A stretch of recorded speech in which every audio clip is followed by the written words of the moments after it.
Well, good day, everybody. This is Ellie Shapiro. I've been doing link building with vertical measures for a couple of years at this point, and I thought that I would be able to appropriately present some of these slides today about how to get some of the other 9 positions on Google, or essentially just how to get more Google real estate on page 1, because really that's what everybody wants. Basically, Google is the most important of the search engines, as everybody knows, and having anything related to you on the front page automatically makes you look authoritative and somewhat important. So I thought I'd start by breaking down the page 1 results and see what is actually available in the first place. I took this particular graphic from SEO Book because I thought it really nicely represented how most of the front page is actually advertisements. That's essentially Google's business model. You can see most of the top there are Google ads, both on top of the natural results and the map, and of course on the right side next to everybody's results. Most people know that those are ads at this point, but certainly they still get a lot of clicks, especially if you can't find what you're looking for in the natural results. So, and then of course below that is the organic listings that everybody tries to get listings in through SEO and other techniques, but it's interesting to note that that's actually the least important looking piece on the page. Basically, Google likes clicks on their ads, and so they're going to present those to you at any opportunity. So basically, what can you have on page 1? Anything you work at, whether that's an ad of some kind or a local listing with a map or an organic listing. It's really not that difficult because the ads are a paid model, which automatically puts you there, and organic listings are done through SEO, link building, and other text optimization, which isn't really all that difficult to do either. You just have to know exactly what you want to achieve. So we're going to start by looking at the types of listings you can get.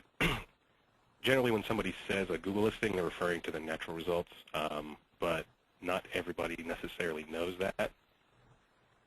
Any placement on the page makes the link appear authoritative, even if it's an ad. And it's also nice with the ads, you see the web address directly below. And personally, I'm the kind of person who never clicks on those ads, but copies the web address itself and just goes directly. I don't know why. I'm trying to take money away from Google, but that's just how I do things, because I don't like to be redirected personally. So since you can have an ad or a regular listing, basically the entire page is really open to you if you would like to get some sort of listing for your site or something personal on there. Some people may recognize that joke from an old video game, All Your Googles Are Belong to Us. I thought it was funny. So yeah, page 1 results can be had pretty easily for almost any content as long as that content is optimized and linked to. Organic results are obvious. Images and video are much more popular than they used to be, and you see them in many, many keyword results now. And basically, it's much easier to get listed for those than it is for standard text listings because there's much less competition, much less content in that arena. Same thing goes for news. Maps and local listings are pretty competitive at this point because every large city has a number of retailers that are retailers and other businesses that are already on there. In the organic listings, you can have subdomains to get your site listed more than once for the same keyword, which is actually very difficult to do in any normal fashion. So creating subdomains is a good idea. You can rank for brand names that aren't your own, like let's say you're a retailer and you want to rank for a major brand name. You can, if you link build with those terms, you'll actually start to rank for those brand names and get some recognition. Blogs, of course, also get ranked. There's a separate section for blogs, but they also come up very frequently on the main Google results page. So having a blog is a very good idea, of course. Then there are indented listings, which if you're not familiar with it, it lists your site and then a subpage on your site right below it. And it takes up about double the space of a normal listing, which looks pretty good, number one. And for some reason, indented listings are generally higher on the results because it seems to provide more information about what the user is searching for. So it gives those closer to the top. And then now something new is real-time search, which is including mostly social stuff like tweets and perhaps other news items that are breaking recently. Do you know what other items are included in real-time search, Ralph? Right now, it's mostly Twitter, which many of you may have seen in the Google search results is that they'll have like a Twitter stream immediately like inside the top 10 results, and it's updating in a sense kind of real time as people tweet about stuff. Typical example, if you do like pound Haiti, you'll be able to see some tweets from people that are coming through. What I've seen so far is that it's pretty scarce. Like it's not really heavily used right now. There's a lot of talk on the web about it being spammed by people to get page one real estate. So I think Google's kind of pulling back on that right now till they can kind of get a little more handle on how to screen the results that are coming through. I see. So it's available, but it's not necessarily right in front of everybody's face. So if you have major Twitter use and perhaps Facebook and everything else as well, other social media platforms, certainly it's good to optimize anything you have on those domains and make it searchable for keywords, but it's not necessarily going to be right next to everybody's results. So that's a pretty comprehensive set of listings that you can get on page one. There may be some others that I left out, but that's generally what people are looking at. And I think what this really points to is, there's really a necessity for you, especially in this, the coming new year, to really look at diversifying your real estate on the web, to really look at all of the potentials, because all of those are avenues that, if you don't have a blog, consider starting a corporate blog. If you're not doing tweets, consider starting a Twitter account and start, putting out those things. There's lots of ways to be able to diversify yourself so that you are in some way capturing some of this real estate on Google. Absolutely. And, of course, you'll do that with different types of content, which is very dependent on your business in the first place, of course. But to have multiple forms of content is definitely a good way to go to be visible in multiple arenas. So when we're talking about content, what you want to do first is make sure that you would link to it yourself if you saw it. Basically, it's in your industry, and it's something that should be speaking to what it is that you do. If somebody else had put out that same piece, would you link to it yourself? That's a good question to ask on anything you put out, whether it's a blog post or a video or an image or anything. Just get some kind of feel for the quality of it in the first place. Now, if it's appealing, and you know it is, to whom does it appeal? Is it only within your industry? Does it have broad appeal to a wide audience so that putting it on YouTube might be a good idea? Generally, that question should be answered before the content is created, but if nothing else, answering it afterwards is a very good idea so that you can target your promotion.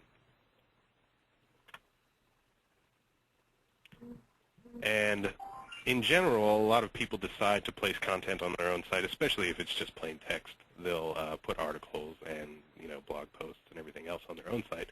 But that's not necessarily the best way to go unless your site is extremely authoritative in the first place. Sites that accept content for sharing tend to be much more authoritative anyway. And putting it on there and then optimizing that page instead of a page on your site is a really good way to get your content ranked. And then, of course, you can have a link from that site to your own. It's probably going to be no follow at this point, but that's generally okay because it'll just send interested people.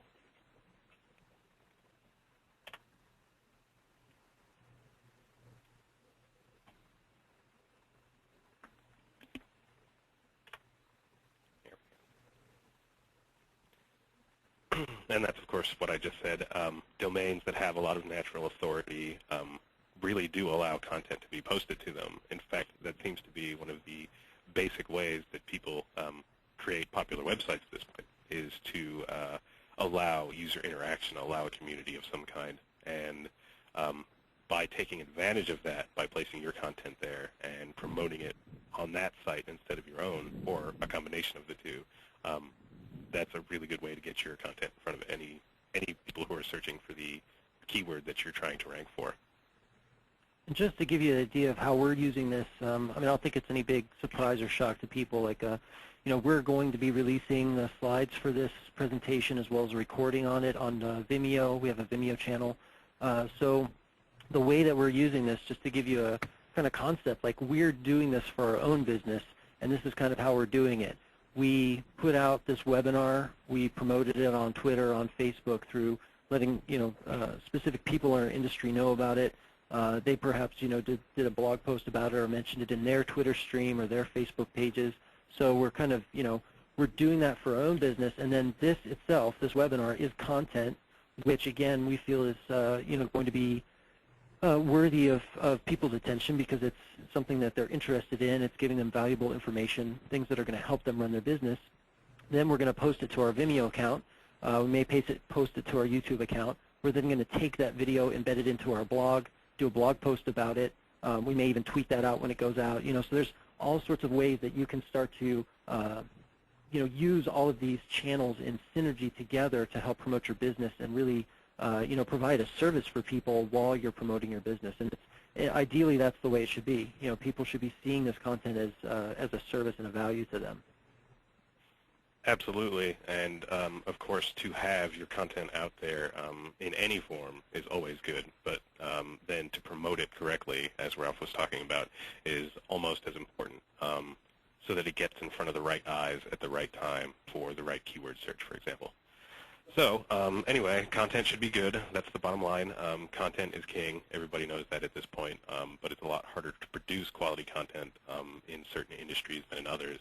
And that's where a lot of the effort for a promotion has to be put in the back end, making sure that you're releasing something of quality, something that a community can rally around and talk about. So is it good? If so, you can put it up. And getting opinions on the content from a variety of people or a variety of sources is probably a good idea before actually releasing it. You can do that in various ways, whether through an industry or just friends or something like that. But some feedback is always a good idea. I mean, even with movies, they screen test them before they actually release it and may edit it based on the reaction they get. Basically, the web is an enormous broadcast channel, so it's probably good to make sure you have great quality content before you put it all the way out. Okay, now a couple of warnings. That's a bad joke there, caveat optimizor. Basically, I thought that was pretty funny because it means let the optimizer beware. There are a few things to note about SEO, and while it's a very powerful tactic, there are some new facts that make it a little bit more difficult than it used to be, and don't always guarantee getting your listing in front of everybody. Personalized search is a real big one. That started happening around the first of the year, and it really does change the position of rankings for different users based on what they favored in the past. And for the user, that's probably a really good thing, but for somebody who's trying to rank who hasn't ranked before and get in front of those users, it can make it a little challenging. And unfortunately, there's really nothing you can do about it because personalized search is rolled out for everybody at this point. So the best you can do is make sure that the base result set that hasn't been personalized includes your listing in the top somewhere, which of course requires that your content be good, that you link build to it, and that you promote it in other ways. Similar to personalized search, people who are logged in, usually with a Gmail account of some kind, get a further modified version of the base result set. And that's not necessarily a bad thing. It's just those people may not get your listing in front of them, even if it's very high on the normal result set. Of course, listings never guarantee getting or keeping traffic. If the content itself isn't particularly compelling, then there's not necessarily a corresponding amount of traffic that you will receive.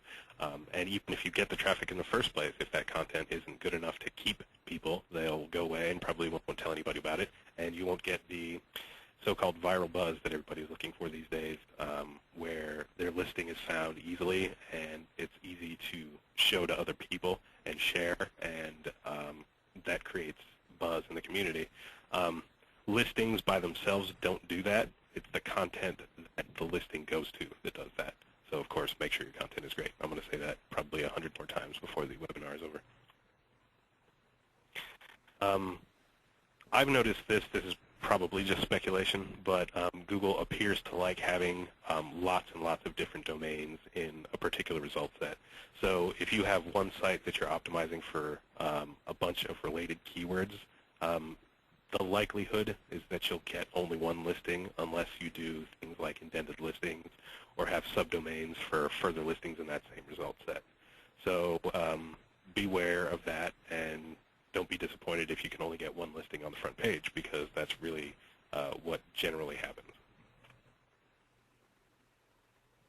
And in terms of getting your listing to stay in the top, that's possible, certainly, but in the beginning at least, your listings will probably be shuffled around, and they may even drop off at some point. And of course, when Google does updates, your listings will probably get moved around at some point. To continue to promote and optimize after that happens is key, because Google likes related items to be shown within a time frame that they've been updated. So if you continuously update your content or update something about your content, you have a better chance of staying at the top. And that's really true if you have a really strong competitor who's, maybe running a link building campaign with a company like ours. Just the sheer volume of work that they're doing to promote a page is going to keep them on the top. And so it's really one of those things, if it's competitive, you need to continue to promote it. Absolutely, you do, and you'll find that out the hard way if you achieve a listing, and then at some point it goes away, and all the traffic and attention you were getting for that pretty much dies immediately. So it's an ongoing process. Both SEO and any promotion is ongoing, and it should be planned as such. And of course, when you get people to your content, whatever it is that you're trying to get them to do, whether it's vote or buy something or just participate, sign up, a conversion strategy needs to be there that is easy for the user to follow, and it makes sense in regards to that content. That's almost as important as what you're putting up, unless you're just putting up stuff for entertainment, in which case people like to participate anyway. But if you have a real goal, the conversion strategy is just as important as the content itself. Okay, so now that we know all this stuff, or have known this stuff for a while, you have to start re-optimizing your content. If you don't do that in the first place, you're going to have to go back and do a lot of extra work. But to start off with the understanding that all of your text and all of your files should be optimized with the appropriate keywords and phrases is the best way to go, because then you'll be able to do that before you actually roll anything out, and you probably won't have to go back and make any major changes at any point. So to keep SEO and link building and everything else related to promotions in mind in the first place is the best possible thing you can do for your future sanity. And of course, when you're optimizing content, that includes content on any site, whether it's YouTube, your own site, Flickr, anything. You're going to want to go back and optimize that as much as possible. The text is the most important part, but tags are a big deal, the searchable tags on a lot of sites. Also, your HTML tags on your own site, they should match up with the titles and something in the content as well. Images, the text around those images is important to optimize. Getting image results is actually done only in that way. So if you have images that are appropriately optimized with text, people who search in the Google Images, I think it's Google Images, will be able to find your website solely through your pictures. Videos work the same way, but most people actually host their videos on third-party sites like YouTube and Metacafe, so having a link to your own site on your account there is also paramount. And a lot of people may have noticed that not just HTML files are ranked in Google. There's lots of PDFs that you'll find, especially when you're looking for something esoteric or scientific, for example. You'll find a lot of PDFs or documents that are linked to directly, simply because they include perhaps a long and drawn-out explanation of something that includes the keyword you're looking for. So to optimize both text around that I believe Google looks inside of both PDFs and Microsoft Word documents, so optimizing the text inside is important. And then also there are tags on the file, like if you go to the file information, if you tag those files with appropriate keywords, they have a much better chance of getting found. I've also heard that Google is either currently or working on being able to index the audio files within videos.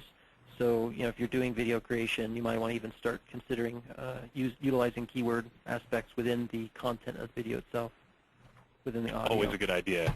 Even if that's not the case yet, or if it's something that's in development, it's a good idea to do that at the outset so that if it becomes an option, you're automatically set to go with that new methodology of categorizing your content.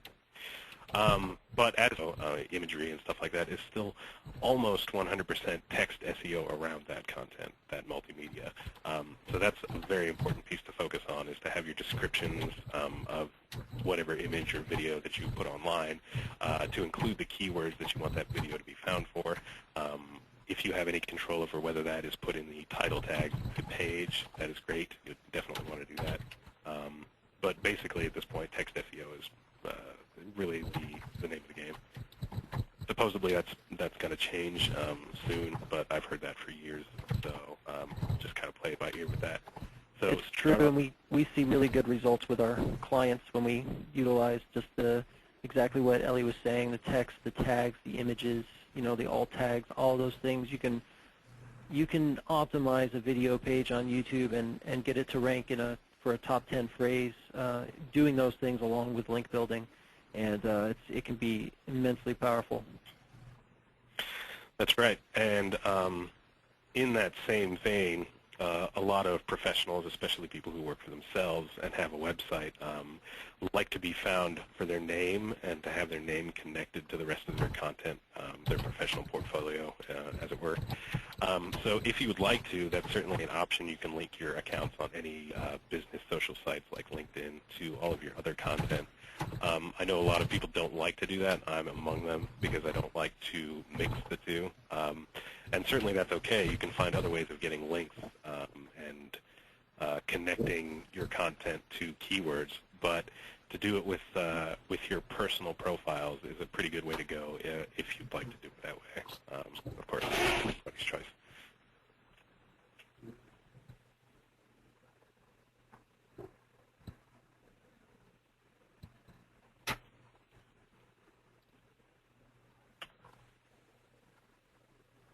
Okay, so we're going to talk a little bit beyond the basics at this point.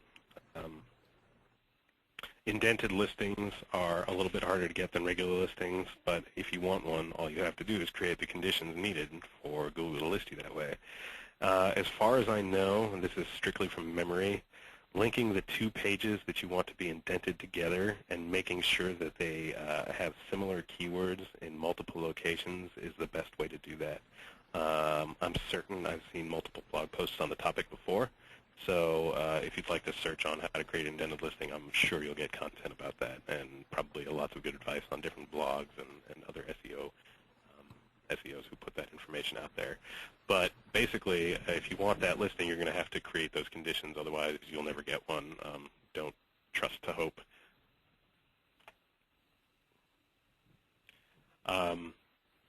Optimizing your videos, press releases, images, and any other media you have is the first step. But when you link to it, you have an opportunity to get that content ranked, especially if those videos, press releases, etc., are on already extremely authoritative sites. Press release sites like PRWeb, video sites like YouTube, of course, images on Flickr, for example, those rank extremely easy if you build to them in some fashion or another. We've had great success getting some of our material ranked that way, as opposed to trying to host it on our own site and get our site, which is relatively authoritative, but nowhere near the authority of a site like YouTube. We've been able to get lots and lots of individual pieces of content ranked like that. And if your site can't really do that, then hosting it on a third-party site is probably the best thing that you can do. You can, of course, mirror that content on your own site or embed it on your own site, but to put it in the most authoritative position in the first place is what you want to do. And just a quick note here, I mentioned this earlier, but having subdomains on your site is another really good way to get listed more than once for the same keyword. I have an example of this coming up here. SEO Book, which of course is a famous SEO site, and most people know of it by now. They offer a free SEO book. Ranks many, many, many times for the term free SEO book, and probably for a lot of other related terms too. You'll see the very top result is at tools.seo book. They have a double indented listing there. There's even some more results below that. Below number 4, I think, SEObook.com, their homepage, along with another indented listing there. The bottom listing, which is kind of cut off, is another domain they have, which is freeSEObook.com. That's yet another listing for them. On the actual results set, you'll see that their results are all the way on page 2. They own almost everything for this result set. There's a video, I think, at position 20. I believe there might have been a press release. I can't remember at this point, but almost every listing for free SEO book belongs to SEObook.com.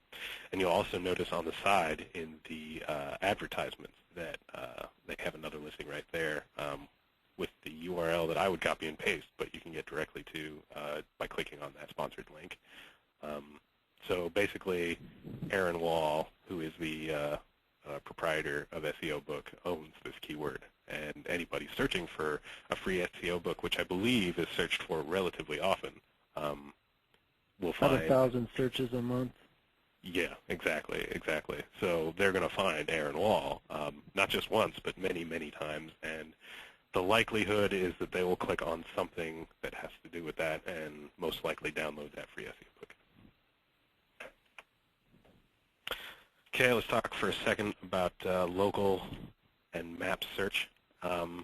Absolutely invaluable if you have a physical location, even if you don't have a website. Lots and lots of people search, just do regular Google searches now instead of looking in the phone book for an address, simply because it's so easy to find what you're looking for.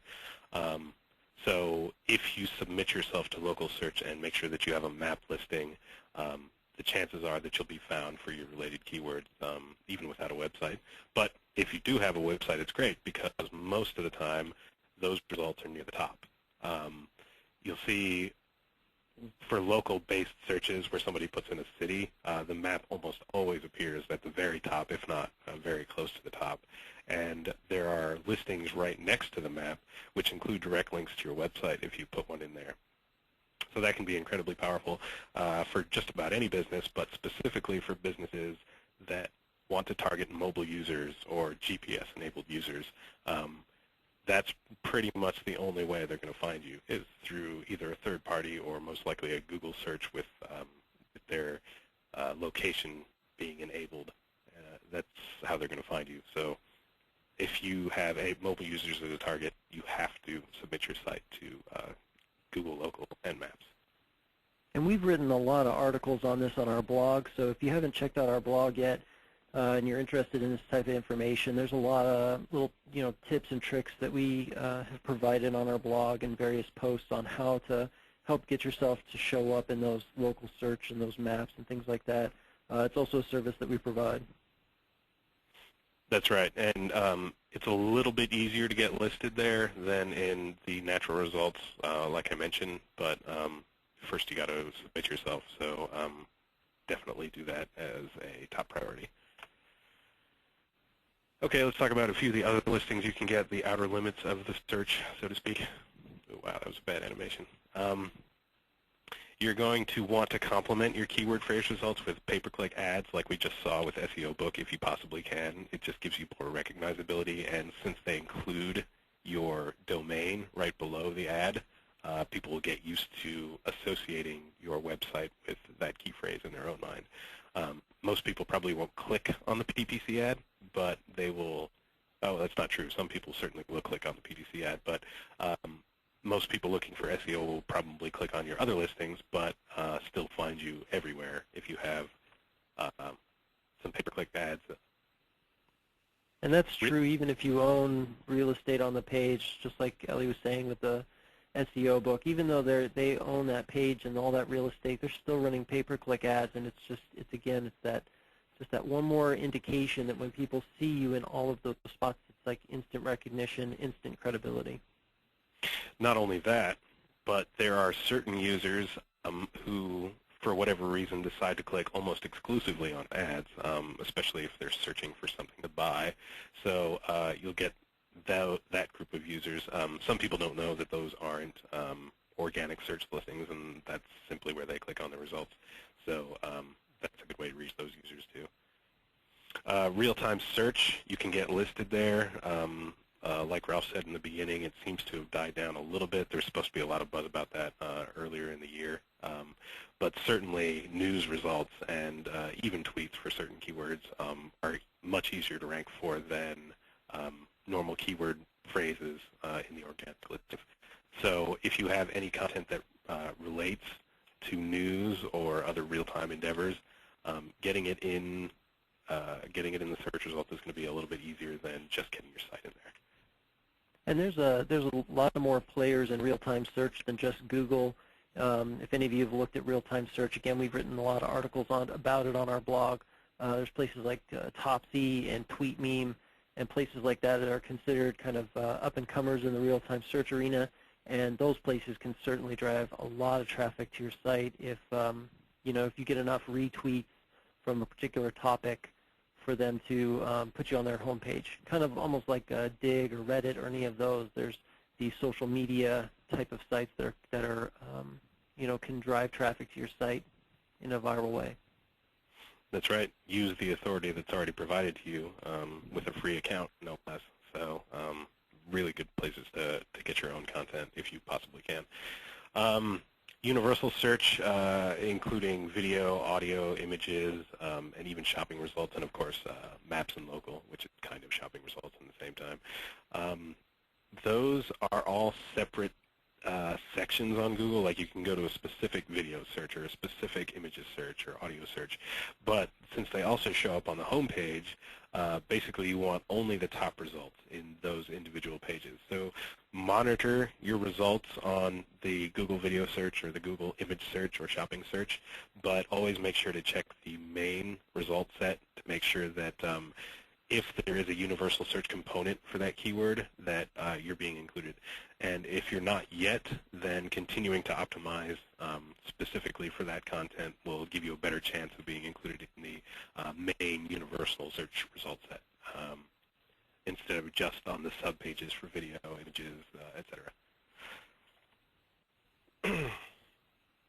Okay, a lot of people know that blogs are important at this point. It's a good way to communicate with customers, allow interaction on your own site, of course.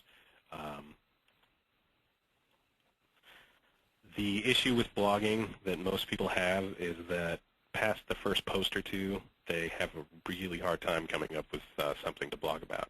I think it deserves noting that blogging doesn't have to be particularly long, and it certainly doesn't have to be authoritative, although it helps if it is. Blogging regularly is the key. If you can possibly make sure that you blog consistently, that's the best way to go, especially since they're followed by Google because they're updated on a regular basis. If they are updated on a regular basis, you'll notice that your site is crawled much more often. And since that's the case, you'll be able to get those crawls and direct them to the rest of your site much more efficiently. Which is that note right there. And then, of course, a lot of people search only the blog section of Google if they're looking specifically for people's opinions or something like that. So to get your blog ranked there is a good way to get people to take a look at your blog in the first place, but then possibly direct them into the rest of your site where you might have some commercial items going on. The last note is that link building is by far the most important part of getting something to rank. I think everybody knows that at this point, but basically you have to do it, and you have to do it continually if you want your content to stay on the top. You want to link build to all your content, not just stuff that's on your domain, but all the content that you have on YouTube or Flickr or anything else, if you want that to rank, link building to it is essential. And you do want high-quality links with appropriate anchor text if at all possible, but certainly it's not completely necessary in every case. Pretty much any link is a good link, even if it doesn't have anchor text, but you're going to want to find as many as possible. So look at blogs, try to make comments. Stuff like that is much easier to get than a really high-quality link with appropriate anchor text. Links from social media places are very valuable, even though they don't technically pass rank. They do pass a lot of traffic because those are some of the most trafficked sites on the internet. To do your keyword research in the first place is very important, so that you know what word or phrase you want to use when you actually have that opportunity to choose your anchor text, which is becoming kind of a rarity these days. So make sure that you're optimizing for a phrase that actually gets searches instead of something that is related but nobody looks for. And it's so much easier to go for a phrase that has maybe 1,000 or 2,000 searches at the most and target a video specifically for that keyword phrase and get ranked for it than it is to go after a phrase that has 10,000 or 50,000 and get the same results. So if you can spread out your campaign over a bunch of small maybe longer tail keywords, more specific, you're going to get more qualified traffic in the first place, but it's also going to be a lot easier to rank. Definitely true. Okay, so I'd like to finish up the presentation section of this webinar with a small case study of something that we did for a client of ours. They were actually the winner of our original Boost Your Juice contest. She had us create a simple video, extremely simple, just out of photographs, a little voiceover, really, really nothing all that complicated. We uploaded it to about 5 different sites. We optimized the text as well as possible, of course, including links to her main website on every site we uploaded to. We link built to it pretty profusely. We spent a few months promoting it directly with a few different types of link building. And it's interesting to note that aside from ranking that video, all the keywords on our site began to rank immediately after we got that video promoted. So you'll see the results here in just a second. Oh, can I go back? I need to go back. So you'll see health donations was the result. Set. Those 2 videos on the top are the same video on 2 different locations, YouTube and Metacafe. Those both ranked, I think, within the first couple of weeks of putting it up there. Then you'll see below there are a few different donation sites. You'll see Naturopaths International and some of the other ones. There are about 5 listings total that you can see in this screenshot that that are a version of her video, and all of them, of course, lead to her homepage as well. So for this particular key phrase, health donations, she's in a very good position to get somebody who's interested about it. Her particular campaign didn't include some PPC, although I think that would be a really good idea, especially since none of this PPC stuff is particularly related, except maybe the top 2. But in any case, this is pretty much her result set. I think it's important to note too. That search phrase gets about 700 searches a month based on Google statistics.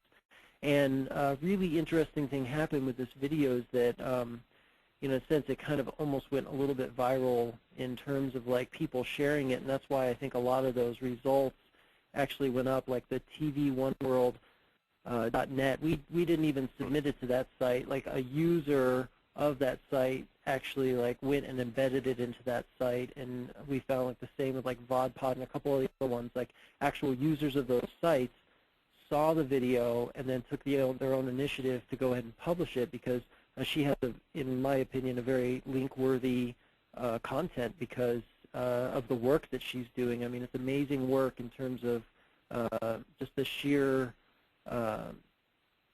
donation to humanity that she does, and the pictures that you see of her working in clinics and shelters and things like that.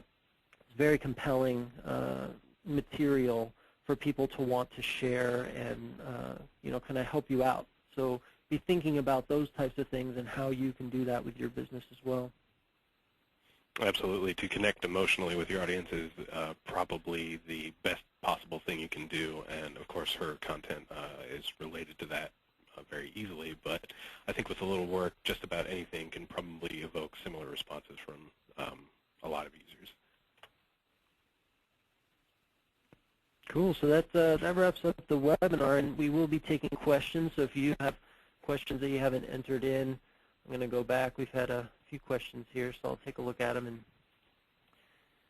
we'll see what kind of questions you had here.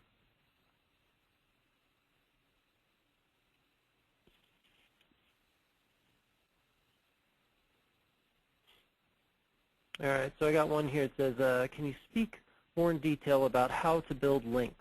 Is it going to be on other people's blogs and commenting? What else? What is most effective? Okay, well, my personal thought on this particular area, which is a very common question, especially for somebody who's just starting to build links, because it's a difficult thing to do. Basically, any link you can get is a good link. There really isn't any such thing as a bad link. There's such thing as a bad link out, but not really a bad link in. So if you can get your links placed on blogs simply by commenting, or in a better case, by like swapping content with another blog owner and having your link in the context of the actual content, that's a really good way to go. Unfortunately, it takes a lot of effort to get that to happen. You actually have to go out there and contact another blogger and kind of form a rapport with them and try to trade content.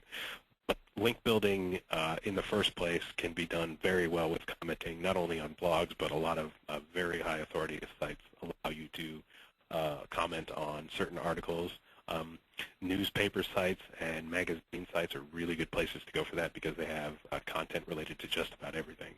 So if you spend some time creating not a network, but a set of sites that you go to, whether it's blogs, magazines, newspapers, that allow commenting, that's a really good way to start. If you're trying to link build to your site directly, a really good place to start is directories. There's a number of lists out there that list the top ranked passing directories. Unfortunately, most of them are paid and some of them are very expensive, but there are some exceptions to that too. And if you have really good content, you have better chances of getting into certain extremely high quality directories like the Librarians Internet Index, for example, although that just changed names. I forgot what it changed to. Just to put in another plug for our blog, we have several articles about link building, and 2 of them are 10 great links that you can get right now, where we actually 10 places that you can go and get very authoritative links. And then we've got another article that's 10 more links that you can get right now. And then for local search, we have an article called 10 citations that you can get right now, and the citations are kind of what's important. They're a little different from links, and they're what helps get you linked or put into the maps in the Google 10 pack for local search. So I will make sure that those, we're going to be sending out an email to all of you with a link to the slides and everything at the end of this presentation. So I will also include links to those articles for those of you that are interested in that information. Excellent. Do we have any more questions? Sorry, I'm going through this webinar because we had some, I thought, pretty clever jokes that didn't automatically show up like they were supposed to. So is quantity, let's see, let me look at all this here. I'm going to look for the next question here. Okay. You say subdomains are good for multiple hits in the returns. I thought it was better to not dilute inbound links, i.e. focused links. In general, that may be true, depending on what you're trying to get ranked, and it really is a case-by-case basis, unfortunately, along with many other things in SEO. But if you, first of all, SEO Book has amazing link building skills to begin with. For him, that's not really a big problem. But if you build links to your main page and have internal links go to your other subdomains, that will also take care of a lot of that rank passing that you're looking for. To build links directly to a subdomain that you want is good for certain keyword phrases, but I would actually focus them directly towards what you want to advertise as being on that subdomain, whereas with all the other links that you have to your main page, I would try to funnel most of that authority to your subdomains through your own site. So you don't necessarily have to do a whole lot of link building to the subdomain directly, but make sure that it gets plenty of internal inbound links. And then occasionally, if there's something specific, then link build to a subdomain directly, yes. It also depends on the age and the authority of your domain, because, I mean, if you're just starting out, I definitely wouldn't do subdomains, because you're just going to be wanting to focus on getting one result into the top 10, not 5. So definitely, like, if you're looking at trying to capture the other positions in Google, we're kind of almost assuming that you already have an authority domain and you're already ranking for some of these terms, because, certainly if you have a PR0 site that just got started a couple weeks ago, you don't want to dilute your links by doing a subdomain. You want to focus all of your efforts on your regular domain. But if your domain is, PR7, and you maybe want to start like a video.yourdomain.com and start publishing your videos there, I think that's a great idea. And you can certainly, like Ellie said, funnel your PR from your main domain to the subdomain, and then certainly, start link building for those videos. Great way to get multiple listings and also, promote more content. Yeah, that's very true. And in general, subdomains probably shouldn't be used unless you have a variety and lots of content. Basically, it's just a way to organize your stuff.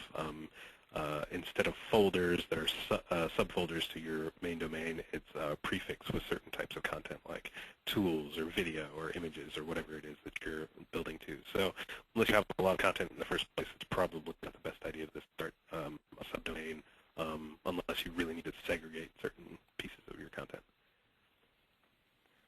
So this one I'll go ahead and ask. I'll give you the question and I'll go ahead and answer it. If you get linked to one specific blog article, does that help the rankings of the other blog pages? Yes, absolutely. If you get links to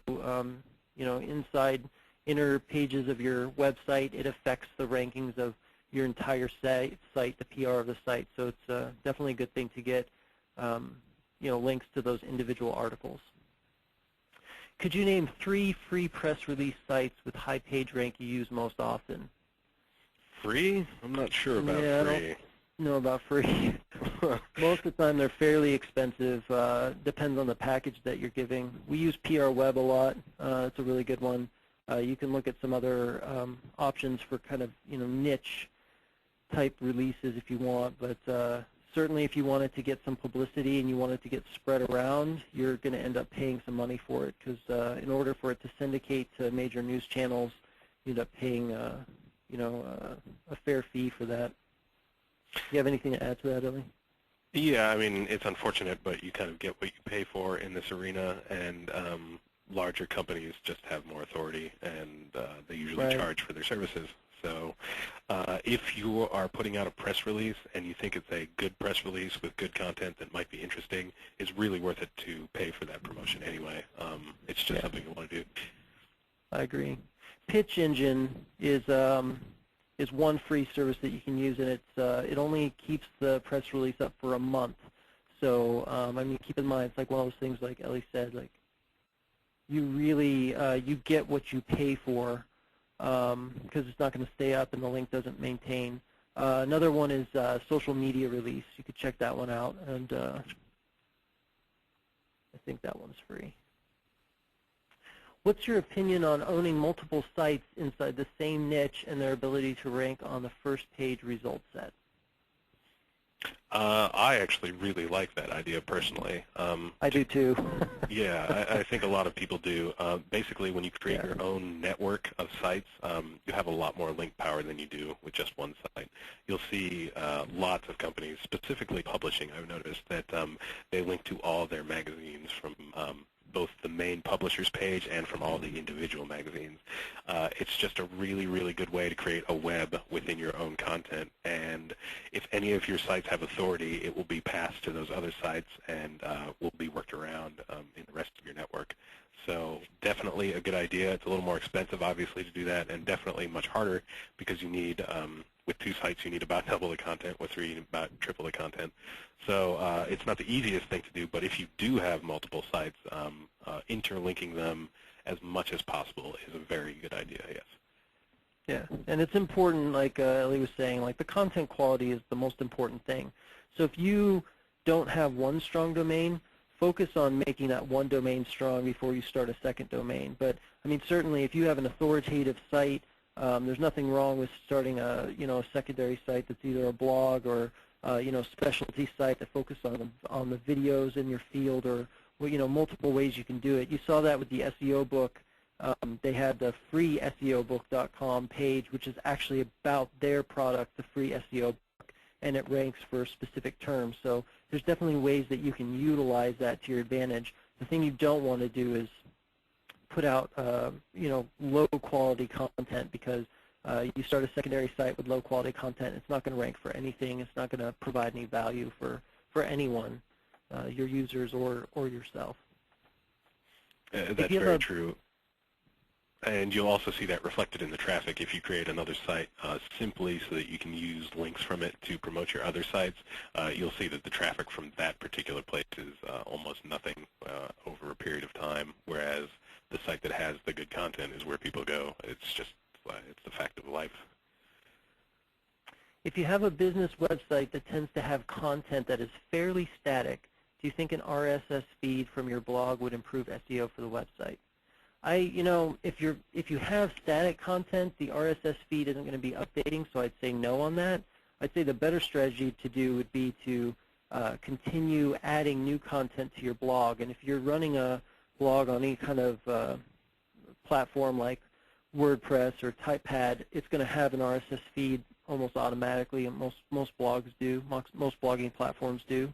So I would say really try to focus in on all of your efforts on updating that content in the first place. Yeah, I definitely agree with that. And of course, a blog is meant to be updated over and over again. So that's why it's so much easier.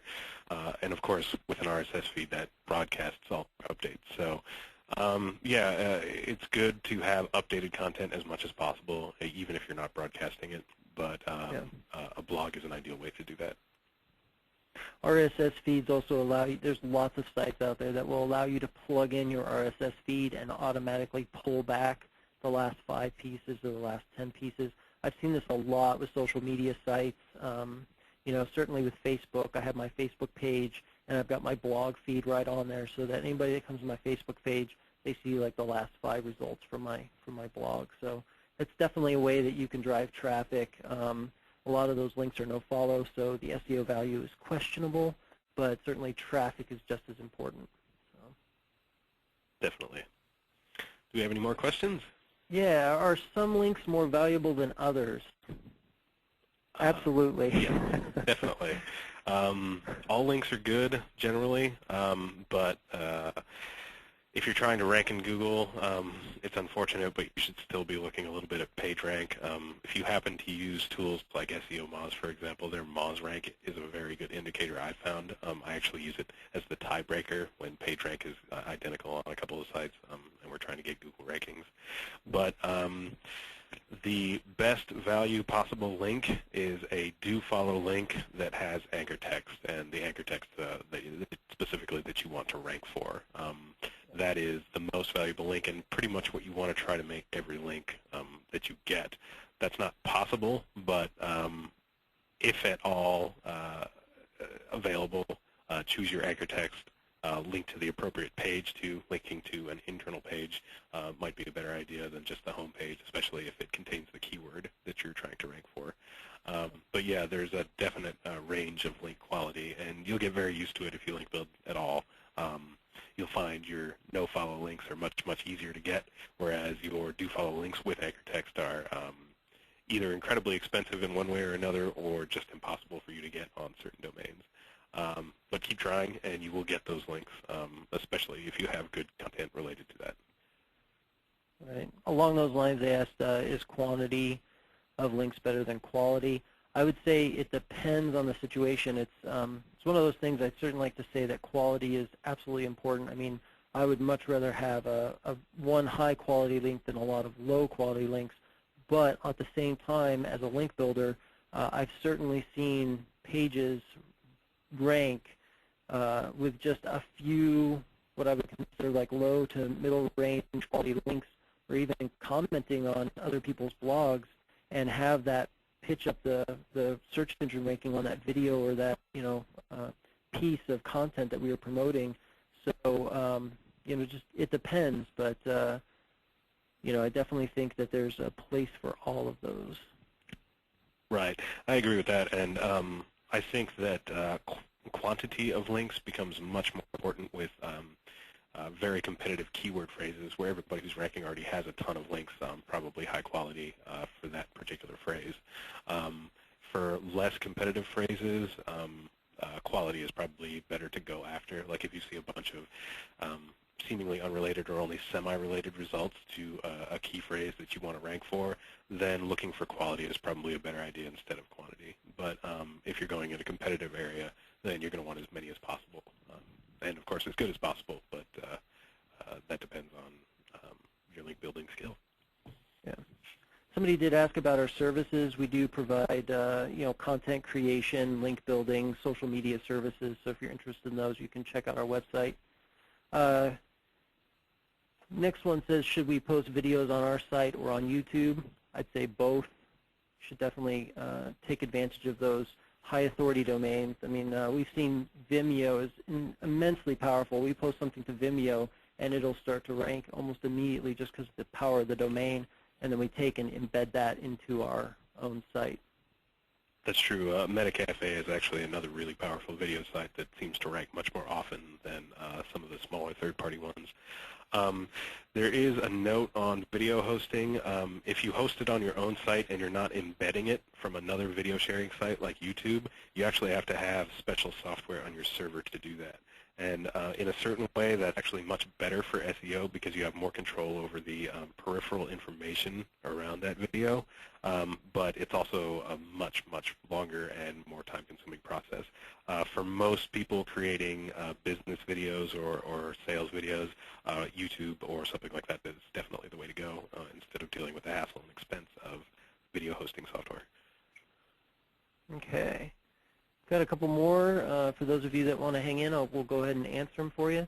With multiple sites, one-way links do give better rank, don't they? If you have cross links, this will weaken rather than just one-way links. What do you think about that, Ellie?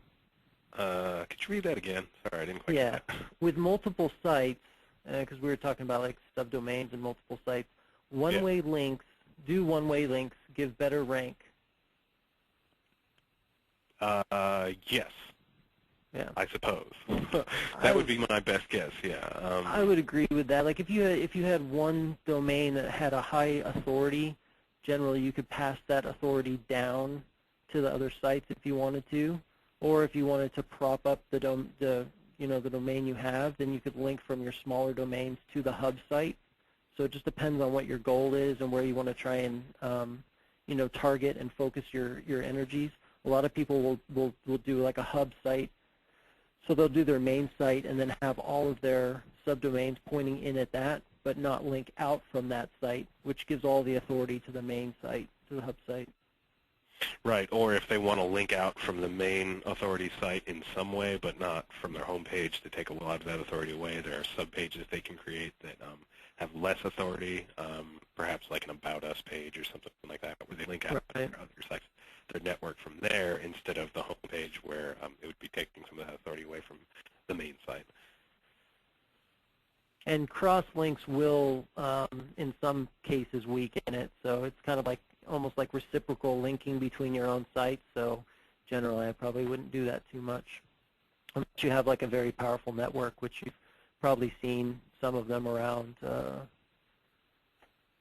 If you have regional locations, would you recommend you create a standalone website for the regional stores and direct links to the more powerful corporate site?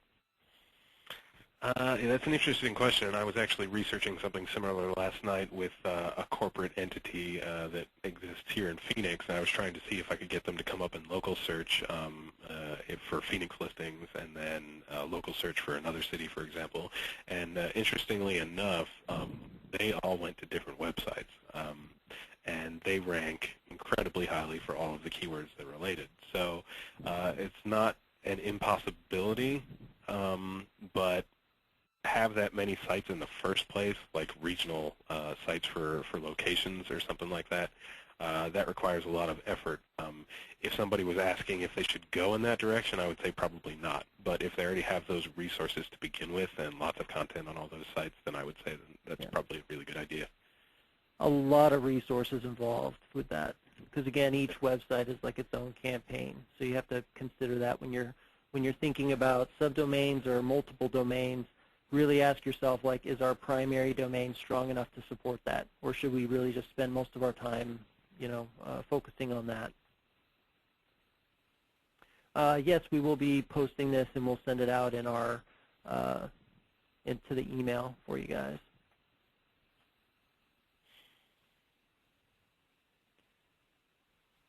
Any tips for better results on Google Maps showing up in a larger search radius for different search terms? Ooh, that's a tough one. That sounds like something we probably covered in a blog post at some point, yeah. And one that I probably didn't read. But that's really hard to do, actually, because what I've seen in a lot of these is it really is localized. If you have an address in Scottsdale, for instance, it's really hard to get ranked for the Phoenix term because you're not technically Phoenix. So I mean, I've seen that type of thing go on where what people have done is there's a trick that you can do to get like a physical address in the main area in the zip code that you want to be ranking for, even though maybe your actual physical location isn't there, and in a sense kind of trick the search engines, because if address is even listed, I had a florist that I was working with this issue. She lived like outside of the city, and so her address wasn't actually showing for the city, but she wanted to rank for that search term. So in those cases, like, what I would consider like a little more gray area is to get like a physical location in some way, like a mailboxes, etc. I think will let you do that, so that it kind of shows up as a physical address, and then that way you can actually submit that address to your Google listing. And that way you can start to capture multiple, cities in a broader location area. Right. Do you have anything to add on that, Ellie? Not specifically. That actually covers it in my eyes. The physical address is what Google bases those listings on. So if you're going to submit multiple addresses by getting a P.O. box or potentially opening other locations, then that's really the only way to go as far as I'm aware. Cool. That's all the questions. If I missed your question by chance, I apologize. We had quite a few, so I was just looking through them all. It looks like we answered them all. If I did not get to your question, feel free to email us. Mine is ralphm@verticalmeasures.com, and you can certainly contact us through our website. We will be sending out all this information. And thanks a lot for attending. Thanks, Ellie, for putting together a great presentation. Hope you all enjoyed it, learned something great from this, and do visit our blog. Check out a lot of information. There's probably years worth of information packed into that blog, so give you something to take a look at. Thanks again. Thank you.